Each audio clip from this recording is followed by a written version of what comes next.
भगवान गणपति को लड्डुओं से अर्चन किया जाएगा, उनके सहस्रनामों से।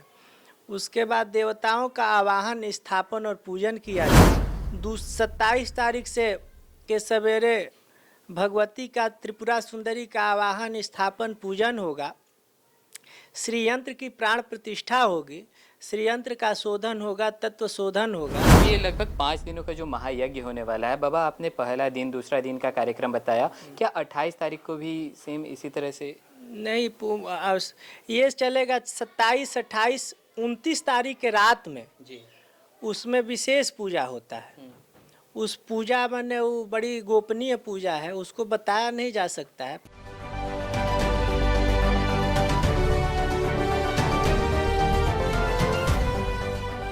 नमस्कार, स्वराज पोस्ट में आपका स्वागत है। मैं वेद सिंह। 5 दिनों का महायज्ञ होने जा रहा है पटना में।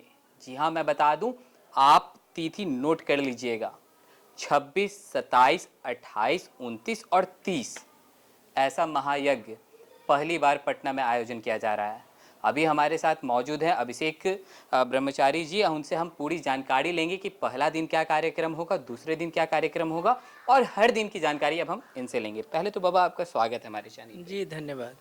बाबा, 5 दिनों का महायज्ञ होने जा रहा है पटना में। अब बाबा, इसके बारे में हम आपसे जानना चाहेंगे, पहला दिन 26 तारीख को क्या कुछ कार्यक्रम रहेगा? 26 तारीख को शोभा यात्रा होगी, नगर भ्रमण किया जाएगा और उसके बाद गणपति मोदकार्चन होगा। भगवान गणपति को लड्डुओं से अर्चन किया जाएगा, उनके सहस्रनामों से। उसके बाद देवताओं का आवाहन, स्थापन और पूजन किया जाएगा। 27 तारीख से के सवेरे भगवती का, त्रिपुरा सुंदरी का आवाहन, स्थापन, पूजन होगा। श्री यंत्र की प्राण प्रतिष्ठा होगी, श्री यंत्र का शोधन होगा, तत्व शोधन होगा। उसके बाद जितनी माताएं आएंगी उनको पंचगव्य प्राशन आदि कराया जाएगा, शुद्धिकरण होगा। श्री यंत्र सबको वितरित किया जाएगा। पूजा में अधिकार का की जो प्रक्रिया होगी उससे उसको पूरा किया जाएगा और सब माताओं को उचित स्थान पर पूजित किया जाएगा कुमकुम और हल्दी से। उसके बाद जो इसके जानकार ब्राह्मण देवता होंगे, जो जानकार माताएं होंगी, वो मंच पर विराजमान होंगी और ललिता सहस्रनाम का पारायण करेंगे। ललिता सहस्रनामावली जो होता है, श्री मात्रे नमः, महाराग्ने नमः, और जितनी सामने माताएं बैठी रहेंगी उनको एक थाली या केले का पत्तल दिया जाएगा। उस पर श्रीअंत, पान का पत्ता, सुपारी, नारियल, केला आदि दिया जाएगा। वो उस पर श्रीअंत पर कुमकुम चढ़ाते रहेंगी ललिता सहस्रनाम से। और जितनी भी माताएं आएंगी उनको वहाँ भोजन की, जलपान की और रात्रि भोजन की व्यवस्था है। यह कार्यक्रम सवेरे 7 बजे शुरू होगा और रात्रि 9 बजे पर्यंत चलेगा, जिसमें 7 बजे तक पूजा होगा। 2 घंटा भगवती का जो सांस्कृतिक कार्यक्रम होगा, जिसे बीड़ा, बाड़ी, बृहन्न वादन कला भगवती को अच्छा लगता है। बीड़ा का वादन जो होगा, भरतनाट्यम होगा, जो लोकगीत जो भगवती का पचरा होता है, जो बिहार की पारंपरिक और ट्रेडिशनल गीत होता है, उसको सुनाया जाएगा। बांसुरी वादन किया जाएगा और जो भी लोक संस्कृति है, जो बिहार का ट्रेडिशनल है, बिहार का पारंपरिक चीज़ है, जो भगवती के पूजा में माताएं गाती हैं, उस तरह का किया जाएगा।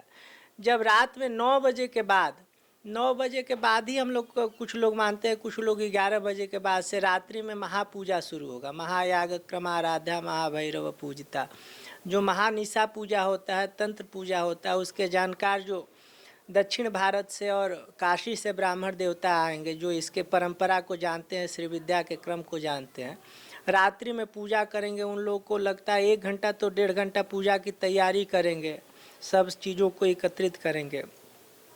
1.5 घंटा उन लोग को न्यास करने में लगता है।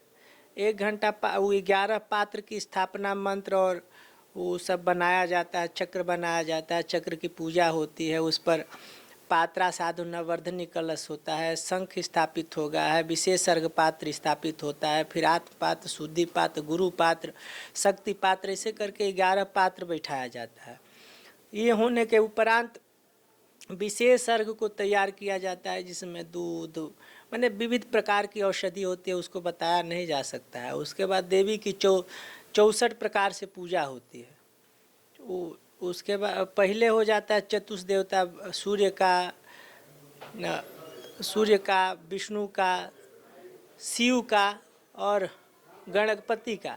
चारों देवताओं के पूजा के बाद भगवती का चतुष्षष्ठी प्रचार पूजा होगा। चतुष्षष्ठी प्रचार पूजा के बाद नित्या पूजा होता है देवी का। उसके बाद भगवती का से अनुमति लेके शुरू हो जाता है आवरण पूजा। आवरण पूजा होता है, नवारण चक्र का पूजा होता है। पहला आवरण होता है, उसके अधिष्ठान देवता का पूजा होता है। उसके बाद फिर द्वितीय आवरण होता है, उसके अधिष्ठान देवता का पूजा होता है। तृतीय आवरण होता है, उसके इस तरह 9वां चक्र में भगवती विराजमान होती है। उनका सर्वोपचार पूजा होता है, जो लब्ध सामग्री होता है और तर्पण होता है। उसके बाद पूजन के बाद बहुत लोग सहस्रार्चन करते हैं रात्रि में, फूल से, पुष्प से। ये सब तांत्रिक पूजा है। उसके बाद भगवती का भोग होता है, महाभोग होता है, बलि होता है। तत्पश्चात पूजा का विश्राम होता है। इसे करते करते रोज 3-4 बज जाएगा। मतलब ये लगभग 5 दिनों का जो महायज्ञ होने वाला है। बाबा, आपने पहला दिन, दूसरा दिन का कार्यक्रम बताया, क्या 28 तारीख को भी सेम इसी तरह से? नहीं, ये चलेगा 27, 28, 29 तारीख के रात में जी। उसमें विशेष पूजा होता है। उस पूजा में वो बड़ी गोपनीय पूजा है, उसको बताया नहीं जा सकता है। परंतु ये तो सामान्य पूजा रोज चलेगा। अब जो 29 तारीख को अर्चन के बाद जो पूजा होगा वो विशेष पूजा होता है। उसमें वो स्वर्ण पुष्प आता है, उसका 9 स्वर्ण पुष्प आता है। फिर चक्रनायक की पूजा होती है। मैंने वो गोपनीय विधि है, उसको हम बता नहीं सकते हैं। चलिए बाबा, हम बातों को ज़्यादा लंबा नहीं खींचेंगे। हम आपसे बस ये आखिरी सवाल रहेगा कि ये जो महायज्ञ होने वाला है उसका मुख्य उद्देश्य क्या है?